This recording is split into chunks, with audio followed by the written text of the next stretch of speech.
Good afternoon, everyone. This is Whitney O'Reilly. Thank you for joining me today for Tis the Season for Gifting and Planning. I know everybody's sort of rolling in right now, so I'll just chit chat with you for a few minutes until I see that participation has sort of stopped coming in, and we'll get started on this quick lunch and learn. Right before the holidays, right before the end of the year, should we be making a gift? And we're going to talk a little bit about what that means. So let me just start by saying my name is Whitney O'Reilly. I am the chair of our Wealth Preservation Department here at Cohen-Seglius. What does that mean? That means that we do estate planning, including a will or a trust, power of attorney documents, for clients in the Northeast region, Pennsylvania, New Jersey, New York, Delaware, DC. We go to Harrisburg, we go to Pittsburgh. So we're all over the place doing estate planning for clients and estate administration. So when someone passes away, going through that formal court process called probate, filing both state and federal tax returns, doing things like filing gift tax returns, creating trusts, administering trust, and terminating trust. So anything in the estate wealth preservation sort of thought process legally is what we do here at this firm. Again, my name is Whitney O'Reilly. I chair our wealth preservation department here at Cohen-Seglius. I've been doing estate planning, estate administration, and trust work for the better part of 20 years now. So I have a lot of knowledge in this particular area of the law. And in particular, this part of the year, I get a lot of calls, a lot of emails from clients, potential clients, family members who say, is there something that I should be doing before the end of the year? So here we go. 'Tis the season for gifting and planning. Let me see if I can get this to move forward. Let me just tell you sort of the backgrounds. We've all now, unfortunately, been too inundated with Zoom or Microsoft versions or whatever other versions are out there. But you're all muted. If you do have a question, certainly put it in the Q&A box. I'll try to check it from time to time. I have a hard time chewing gum and walking. So if I miss it, they'll send me an email afterwards and I'll certainly get back in touch with you. You can also just type my name into Google and shoot me an email, give my office a call. I'm certainly happy to give you information or steer you in the right direction. This presentation is recorded and it'll be distributed after the webinar so that you can look back on it if you get distracted, or if, let's say, you get a phone call in the middle of this and you miss something, certainly go back. I try my best to do these webinars once a month. So check back in. I'd love to see you again. If there's ever a topic you want me to talk about, certainly let me know. They're always estate related. They might have to do with a case that I'm working on, a piece of legislation that we're working on, or just something that I think is really important for my clients or potential clients to know about. Sometimes if I'm in a trial or it's the end of the year, it might happen less frequently, but I try to do them once a month. The only thing that I'll say to everyone is pay attention just a little bit. Because I always have some kind of a trivia question where you could win a prize. It's not normally a big prize, but it's a little prize, but hopefully some motivation to listen. This information is really important for each and every one of us. So without further ado, let's get started. So, gifting, this is what we're talking about today. First, we have to understand during lifetime, if you give anything to anyone, the Internal Revenue Code says it's taxable. Anything. I hand my phone to you, you have to pay tax on it. If I hand you $100, you're required to pay tax on it. But there are a few exceptions that we're going to talk about today. And so those exceptions are, we're going to spend a little time talking about the annual exclusion. So for 2022, the annual exclusion is $16,000. So what does that mean? That means that you can give any individual in this world $16,000 without having to file a gift tax return, which is the 709, or pay gift taxes. Remember, when someone gives a gift, it's the donor, the person that's giving the gift, that's subject to the tax. So if you give $16,000 or less to an individual, don't have to file that gift tax return, and that gift doesn't come off your annual lifetime exclusion amount. So what I mean by that is, for death tax purposes, there's an exemption from tax during your lifetime and at death. In 2022, that number is $12.06 million. So even if, let's say, before the end of this year, you gave $12 million away, you'd still have to file a gift tax return. But if you never, ever made any other gifts during your lifetime, your estate would not be subject to that federal estate tax unless it was over that 12,000,000.6 number. Now that's going to change in 2023. The annual exclusion is $17,000 per individual.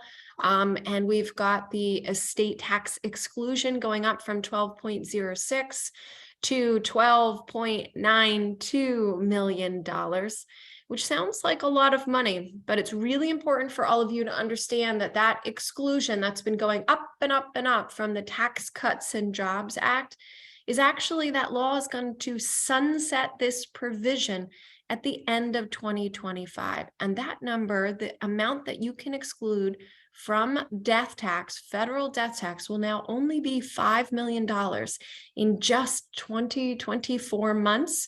So it's really important, whether it's the end of this year or within the next year or two, if we've got a couple $1 million worth of assets, we need to start thinking about, what can I do during my lifetime or at death to make sure that I get as much money to my family members as possible in the most protected way, but also protected from tax.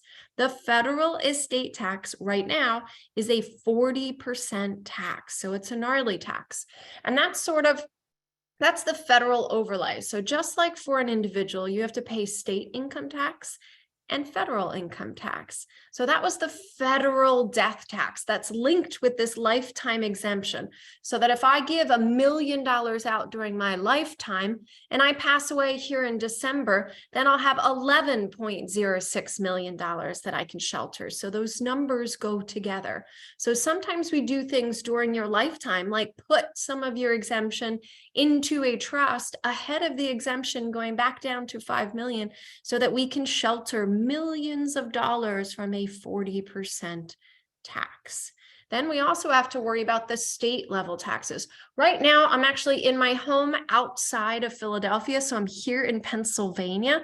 Pennsylvania has something called the inheritance tax. Some states have an estate tax. Some states have an inheritance tax. Some states have an inheritance and an estate tax. And then again, that overlay on top is the federal estate tax.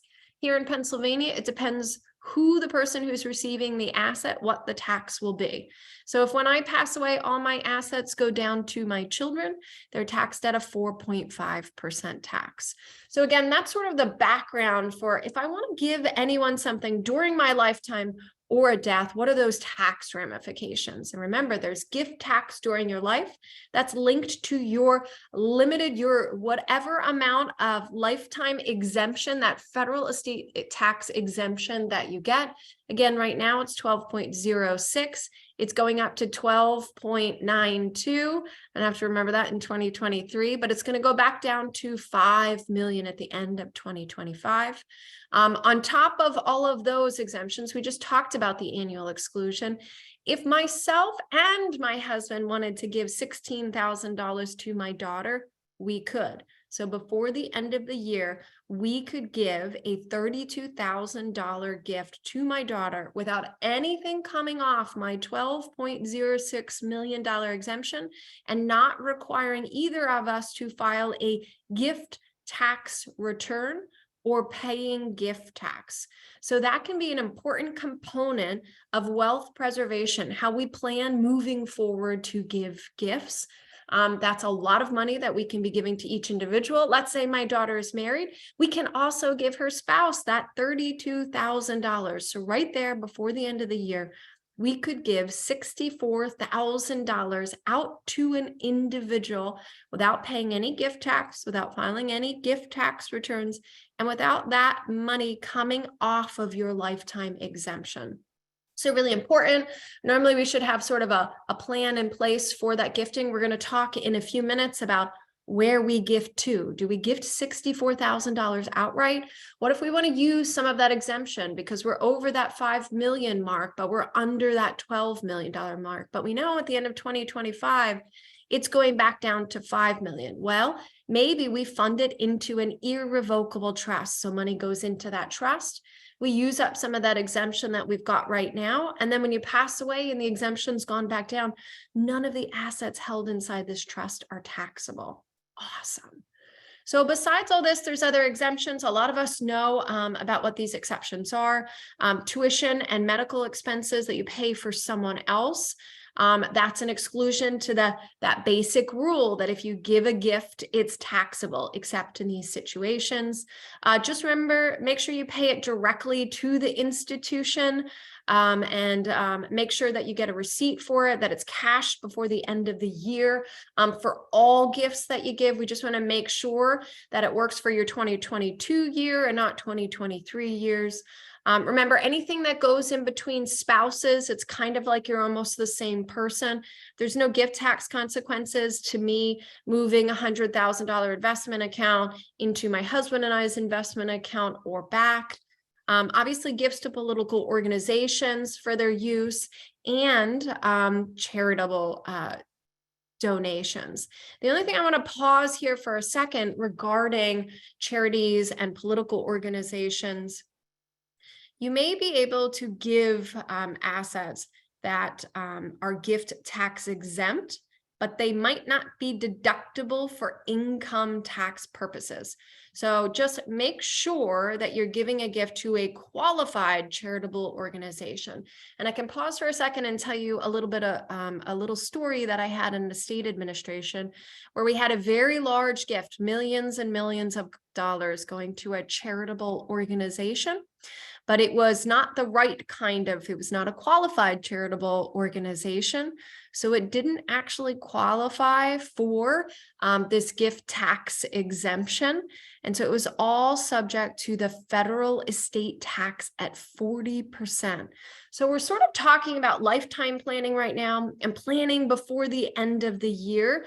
But just keep in mind, these things matter in your estate plan. If you are philanthropic and you do want to give money to, let's say, a donor advised fund, to a charitable organization, to charities after you pass away, to some kind of a trust for a charity in the future date, we've really got to make sure we've got the right charity in place and that we understand what those tax ramifications are.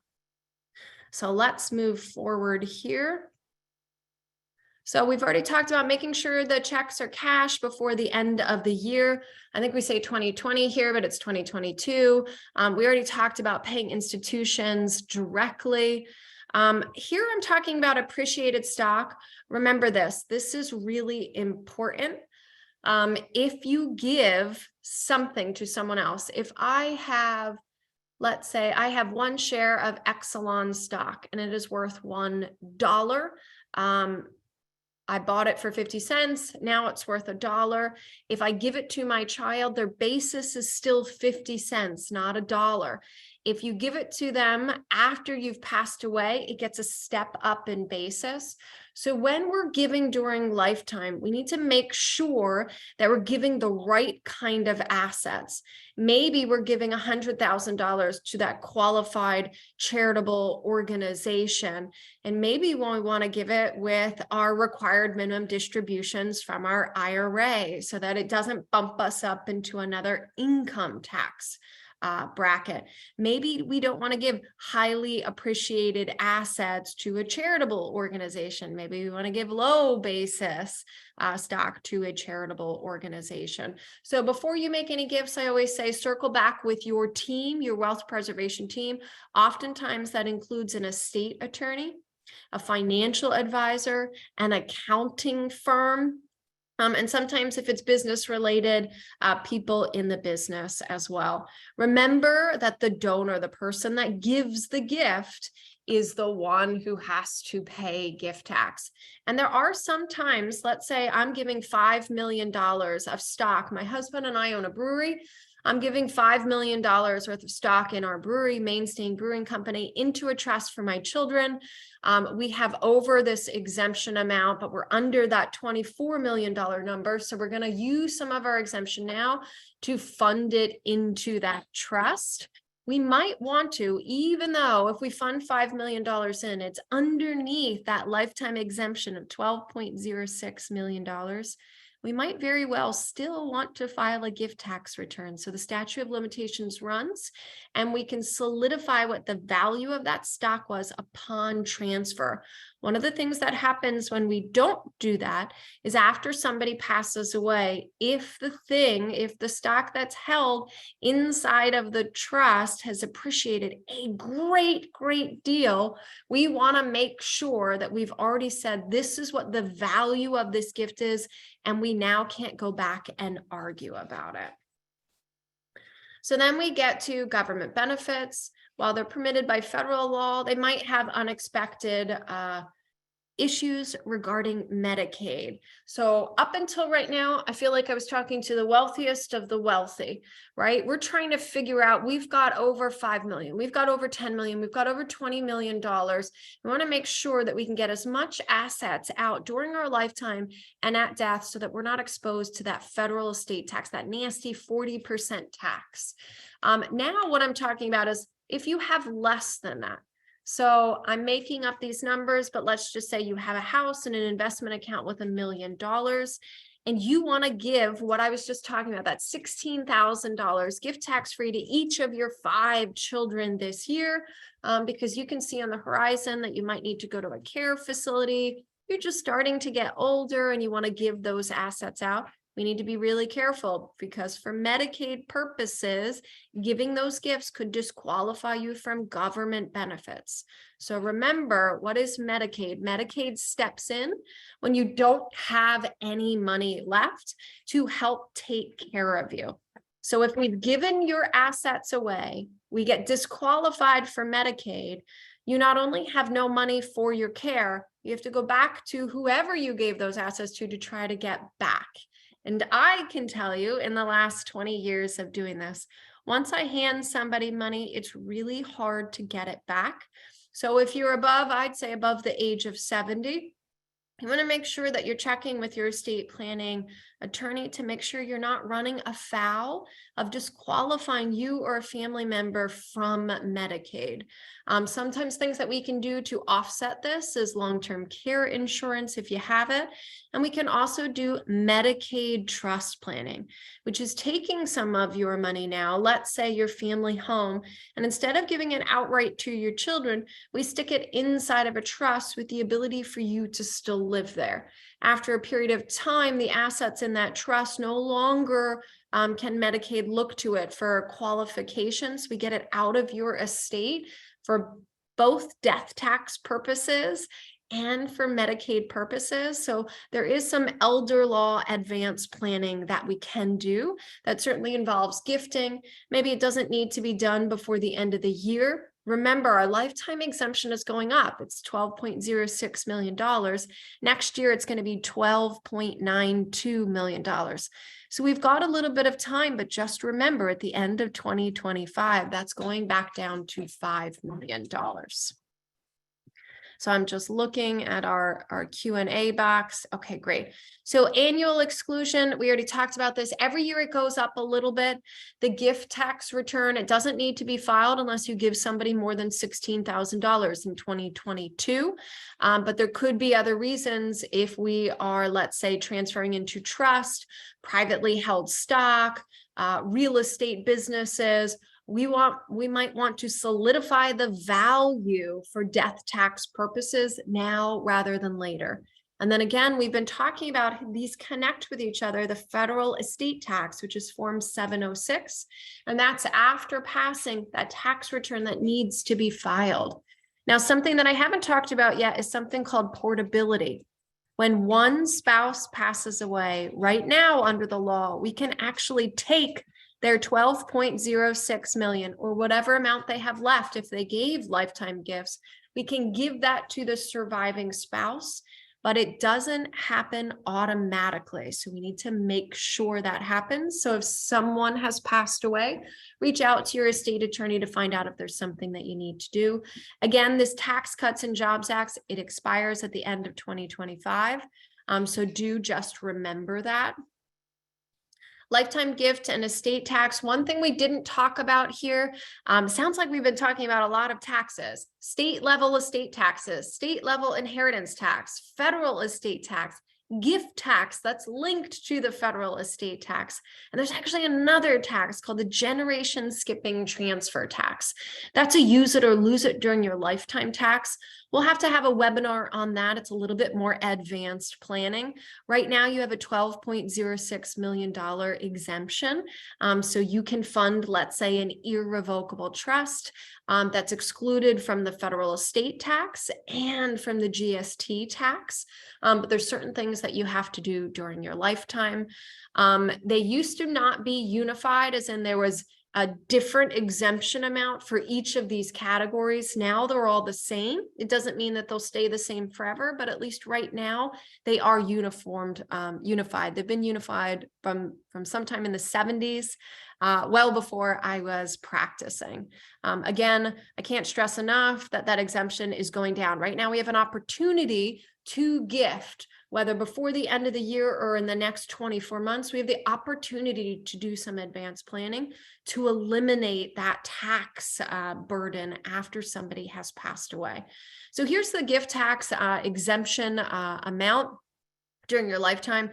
Important just to see, I'm saying it's a 40% tax right now. It'll go down to 5 million and still subject, we think, to a 40% tax. But this tax was as high as 55%. So this is a pretty big deal tax that we want to make sure that we're limiting the amount of tax we're going to have to pay when you pass away. And what does that mean? That means more money goes out to your family members or to your friends, whoever it was that you had getting all of your things through a comprehensive estate plan. That would include a last will and testament, a revocable trust, trust underneath that plan, power of attorney documents. I'm going to flip to the next page. So how do we gift? We've been talking a lot about this. Whitney, we can now give $16,000 to an individual, or hey, maybe we want to give $5 million because we know this exemption is changing. So gifting strategies, well, the easiest is we can give it outright. If at Christmas I give each one of my children $3,000, maybe it makes sense to go outright. They're all in their 30s now. They're financially mature enough to handle these assets. It's a small enough gift that they can take it outright. Great. Check in with your team on whether it should be outright as in cash, or it should be the transfer of stock and what kind of basis stock we've got, or if we're giving to a charitable organization, if we use those required minimum distributions from your IRA. Remember, once you reach a certain age, you have to take required minimum distributions from your traditional IRA, your SEP IRA, there's simple IRA, all of these categories, you've got to take money out, and that might incur a larger income tax ramification for you. So there are these gifting strategies to limit that. Of course, a step up if you give a little bit more money, but let's say you're giving it to a minor, like you're giving $1,000 to your grandchild as a Christmas gift. We might want that to go through something called a Uniform Transfers to Minors account. It's called a UTMA. It used to be called an UGMA. So just if somebody has something from a long time ago, you might still think it says UGMA, or you might have a pamphlet of information on how to give to an UGMA. That's a great place to put a small amount of money. If it's anything bigger than a few $1,000s, we want to start thinking about irrevocable trust planning. Put those assets into an account that we can have somebody manage, like a trustee, and that we can say how distribution should be made from that trust during whatever the beneficiaries or multiple beneficiaries' lifetime is. So that's irrevocable irrevocable trust planning.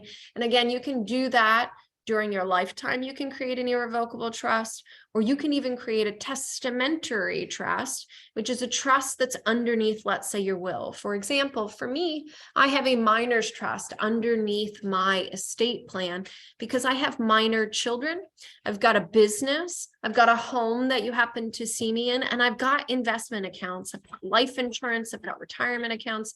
I want to make sure that that money is protected for my children. So I've got it flowing through a trust for them until they reach a certain age. Of course, we can give money into those 529 accounts, talk about education. Make sure you understand the certain kind of 529 account that you have. I do have this happen sometimes in estate administrations where a child tragically passes away and we're not sure what to do with the 529 account. You can take that money out tax-free, even though during that child's lifetime, if you took money out, there's a tax penalty to it. You could also change the beneficiary of it. So if, let's say, my daughter passed away, I could simply change that 529 account to be a beneficiary of my son or maybe my son's children. So a 529 can be awfully helpful as well, but lots of different ways that we can gift. So here I've got next our trivia question. We've only got a couple of minutes left. I maybe should have made this webinar longer, but I know it's the end of the year for you and for me. So I only had a little bit of time to share some of this information with you. But if you didn't know any of these things, it's awesome that you know a little bit about it. What I would say is, whether or not it's before the end of the year and it's less than that $16,000 number, or we want to do some more advanced planning, it's the time to reach out to your estate team to get a good plan in place so that we can mitigate tax liability, we can add creditor protection, and we can have the right things going to the right people or institutions. So here we go. I'm going to pull up this trivia question. I'm going to read it to you. The first person who gets it right in the Q&A, I'm going to email you a prize from Cohen Seglius. And again, I just want to say I have a lot of continuing clients, family members, friends who hop on these each month. I'm so happy to get to share some information with you. If you ever have questions or concerns, even if I'm not your counsel, certainly reach out to me. I can point you in the right direction. If there's any other information that you'd like to know about gifting, certainly reach out and we can set up a consultation. So here we go. Let's see if anybody was listening during this webinar, if it was just me. So if my husband, Brian, and I give my daughter each $16,000, and I also give my friend, who's my neighbor, Heather, $16,000, do I or my husband or both of us have to file a gift tax return? And if so, who pays the tax? Me, my husband, my daughter Patience, or my neighbor Heather? So I'll give everyone a minute or so to, oh my gosh, we've got answers really quickly. Awesome. So no gift tax return is needed to be filed, even though we're certainly over the 16,000. We've now given 32, right? Plus another $16,000. So we've given more than $40,000, but we don't have to file a gift tax return because it's based on the individual. But if we did have to file a gift tax return, we would have to pay that tax. The donor, the person who gives that gift, has to pay the income tax on that gift, the income tax, the gift tax on that gift. So I appreciate you being here. I'll send that little gift out to you. I think we've got 1 minute remaining, which is perfect. Thank you again for hopping on this call, this webinar with me. I know we're sometimes inundated with these things on a daily basis. I try to make sure that I'm giving, information that I know that my clients ask me on a regular basis, or things that I see. I've administered over 1,000 estate administrations in multiple states. What are things that I see that are a problem? What are things that I see that could help a client transfer more money in a better way to family members during their lifetime or at death? And this, 'tis the season for gifting, is one of those things. That $16,000 or less, giving out that medical expense, tuition, giving to charitable organizations, are all things that you could be doing to mitigate that tax liability. So I'll end with Hamlet. This is to be or not to be, that is the question. I thought this was a fitting poem, all about life and death. And you always need an opportunity to read Shakespeare. So feel free to hop off whenever you'd like, but I'm going to read this. Of course, if you have any questions, any concerns, reach out at any time. Again, thank you for being part of this. And here we go. To be or not to be, that is the question. Whether 'tis nobler in the mind to suffer the slings and arrows of outrageous fortune, or to take arms against a sea of troubles, and by opposing end them, to die, to sleep, no more, and by a sleep to say we end the heartache and the thousand natural shocks. That flesh is air too. 'Tis a consummation devoutly to be wished. To die, to sleep, perchance to dream. Aye, there's the rub. For in that sleep of death, what dreams may come. When we have shuffled off this mortal coil, must give us pause. There's the respect that makes calamity of so long life. For who would bear the whips and scorns of time, the oppressor's wrong, the proud man's contumely, the pangs of despised love, the law's delay, the insolence of office, and the spurns that patient merit of the unworthy takes? When he himself might his quietus make with a bare bodkin, who would these fardels bear to grunt and sweat under a weary life, but that the dread of something after death, the undiscovered country from whose bourne no traveler returns, puzzles the will, and makes us rather bear those ills we have than fly to others that we know not of. Thus conscience does make cowards of us all, and thus the native hue of resolution is sicklied o'er with the pale cast of thought, and enterprises of great pith and movement, and with this regard their currents turn away and lose the name of action. Soft you now, the fair Ophelia, nymph, in the orisons, be all my sins remembered. To all of you, have a happy holiday. I look forward to seeing you all in the new year on another webinar. And again, thanks so much for joining me on this Lunch and Learn regarding gifting. Thanks so much. And everybody, again, happy holidays.